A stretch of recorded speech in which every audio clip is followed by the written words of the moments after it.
ওইখানেই বিক্রি হয়ে গেছে। শপথ নিয়েছি মানে বাইত হয়েছে মানে বিক্রি হয়েছে। কোন ধরনের বিক্রি? ওই কুরবানি গরুর মতো বেচা গরুর মতো বিক্রি না, রোজ কিয়ামত পর্যন্ত বিক্রি। যতক্ষণ জীবন আছে জীবনের পরেও কবরে হাসরে নসরে ময়দানে ফুলসুরে পারে তো আমার ওদেরকে লাগবে না, আমরা সেটাও বিক্রি হয়ে গেছি। তো বিক্রি হওয়ার পরও আমার আজকে শপথ, কি বললাম ঠিক না? আজকে আমরা শপথ করবো না? ওই এত বড় শপথ দেওয়ার পরে, অত বড় বিক্রি হওয়ার পরেও সাংগঠনিক কিছু নিয়ম আছে। আমাদের যে বাইলস আছে, আমাদের সংবিধান আছে, সংবিধান অনুযায়ী আজকে আমাদের শপথ নিতে হচ্ছে। আপনারা কি আজকে 100 জন আছেন এখানে? আপনারা নিয়েছেন? আপনার কি 100 জন আসছে না কম আছে? 60 জন উপস্থিত, মাশাআল্লাহ হতে পারে। তো এই 60 জন উপস্থিত তারা যদি আজকে শপথ না নেয় তো তাদেরকে কি করবেন?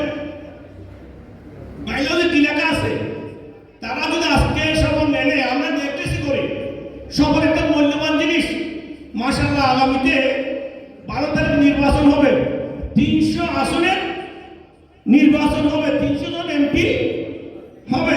এই 300 জন এমপি যদি সংসদে গিয়ে তারা যদি শপথ গ্রহণ না করে, যদি 499 জন হয়, একজন বাকি থাকলে যে অসুস্থ হয় তাকে সুস্থতা করে এনে তাকে শপথ গ্রহণ করতে হবে।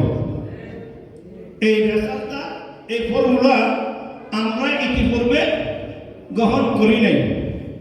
সেটা আমাদের ভুল আছে, যে আমাদের ভুল নাই কথা না, কাজ করতে করতে গিয়ে অনেক কিছু জেনেছি আর অনেক কিছু বাকি রয়ে গেছে।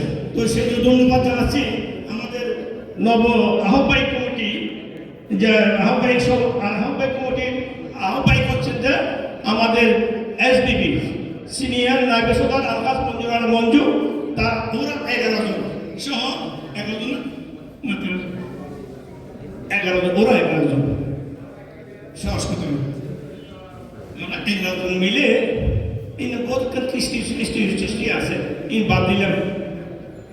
কিন্তু এই 11 জন মিলে সর্বোচ্চ আদালত থেকে হুজুরের সঙ্গে কথা বলে 11 জনকে কে দিয়েছে পোস্টিং? ওদেরকে আপনার হুজুর দিয়েছেন না? এখানে তো কেন্দ্রীয় পরিষদ আমরা নাই, আছে? কেন্দ্রীয় পরিষদ আছে নাই? উত্তর জেলা, দক্ষিণ জেলা, মহানগর আছে, সারা বাংলাদেশে কোথাও আছে? যদি কেন্দ্র ভেঙে যায়, মাথা কাটার পরে তার বোর্ডের কোনো দাম আছে? কোনো দাম নাই। সম্পূর্ণ ক্ষমতা হুজুরের কাছে, হুজুর দিয়েছে ওই ওরা 11 জনকে। মাশাআল্লাহ, ওদেরকে ধন্যবাদ জানাই, আহ্বায়ক কমিটিকে ধন্যবাদ জানাই। অতি অল্প সময়ে উত্তর জেলা এবং দক্ষিণ জেলা, মহানগরের প্রায় 50টি, উত্তরে 30টি, মোট আমার মনে হয় 80টি কমিটি 15 দিনের ভিতরে পাবলিশ করেছেন। দাড়ি কমা দিয়ে যা করেছে, ইনশাআল্লাহ আমি ওদেরকে ধন্যবাদ জানাই, কৃতজ্ঞতা জানাচ্ছি। আমার তো আপনার কোনো কিছু নেই, তবে আঞ্জুমান রহমান আমাদের সুন্নিয়ত রাষ্ট্রের পক্ষ হতে আমাদেরকে মোবারক কথা আছে, কৃতজ্ঞতা জানাচ্ছি। আমরা করেছি সম্মেলন 1986 সালে 10 কোটি বাংলাদেশের জন্ম হয়। 86 থেকে 96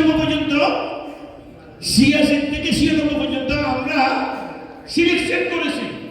আমাদের যারা সিলেক্ট করবে গোলাম সরোয়ার শেখ, তারপরে ছিলেন লুকমান হাকিম ইব্রাহিম। 10 বছরে 86 থেকে 96 পর্যন্ত সিলেকশন করেছেন।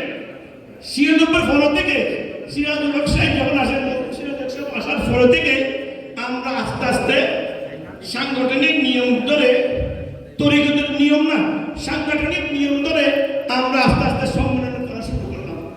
সিএ থেকে, সেই 86 থেকে 96 থেকে আমিও তখন 97 থেকে 98 আমি সিনিয়র ভাইস চেয়ারম্যান হিসেবে ওইখানে মহানগর থেকে ওইখানে গেলাম। যা ওই ওখান থেকে শুরু করে আমরা কিছু মৌলিক অধিকার, গণতন্ত্র না, মৌলিক অধিকার দিয়ে আমরা কাজ করেছিলাম যতটুকু পেরেছি।